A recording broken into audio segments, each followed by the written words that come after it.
Hi நண்பர்களே, இன்னைக்கு subscriber கேட்ட டவுட் வந்து ஐஐபிஎஃப் பிசிபிஎஃப் எக்ஸாமில் சர்டிஃபிகேட் எப்படி டவுன்லோட் பண்ணுறது அதான் பார்க்க போகிறோம். அதுக்கு கூகுளில் போயிட்டு ஐஐபிஎஃப் சர்டிஃபிகேட் டவுன்லோட் அப்படின்னு போட்டோன்னா டவுன்லோட் சர்டிஃபிகேட் அப்படின்னு லிங்க் அமைக்கும். அதை கிளிக் பண்ணி உள்ளே போனோம் அப்படின்னா அந்த வெப்சைட் பேஜ்க்குள்ளே போயிடுவோம். எப்பயுமே டவுன்லோட் பண்ணுறதுக்கு முன்னாடி அதோட கண்டிஷன்ஸ் என்ன அப்படின்றத பார்த்துட்டு தான் நம்ம என்ன பண்ண டவுன்லோட் பண்ணணும்.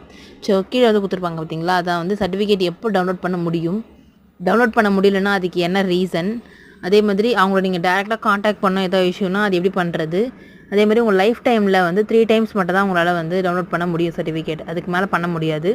அதே மாதிரி சர்டிஃபிகேட் டவுன்லோட் பண்ணதுக்கப்புறமா அதில் டிக் சைன் வரும் பார்த்தீங்களா, அதை எப்படி வெரிஃபை பண்ணுறது அப்படின்ற பிடிஎஃப் எல்லாமே வந்து கொடுத்துருக்காங்க. அதெல்லாம் வந்து கரெக்டாக செக் பண்ணிவிட்டு அதுக்கப்புறமா நம்ம டவுன்லோட் பண்ண ஆரம்பிச்சிடலாம். நெக்ஸ்ட் வந்து மெம்பர்ஷிப் நம்பர், ரெஜிஸ்ட்ரேஷன் நம்பரை போட்டு செக்யூரிட்டி கோட் பக்கத்துலேயே கொடுத்துருப்பாங்க, அதையும் போட்டுட்டு கெட் டீட்டெயில்ஸ் அப்படின்னு கொடுத்தீங்கன்னா உங்களோட சர்டிஃபிகேட் வந்து டவுன்லோட் பண்ணிக்கலாம். ஓகே, இது வந்து உங்களுக்கு யூஸ்ஃபுல்லாக இருக்கும் அப்படின்னு நினைக்கிறேன். மறக்காமல் சப்ஸ்கிரைப் பண்ணிட்டு லைக் பண்ணிக்கோங்க. டேட்டா நெக்ஸ்ட் வீடியோவில் பார்க்கலாம்.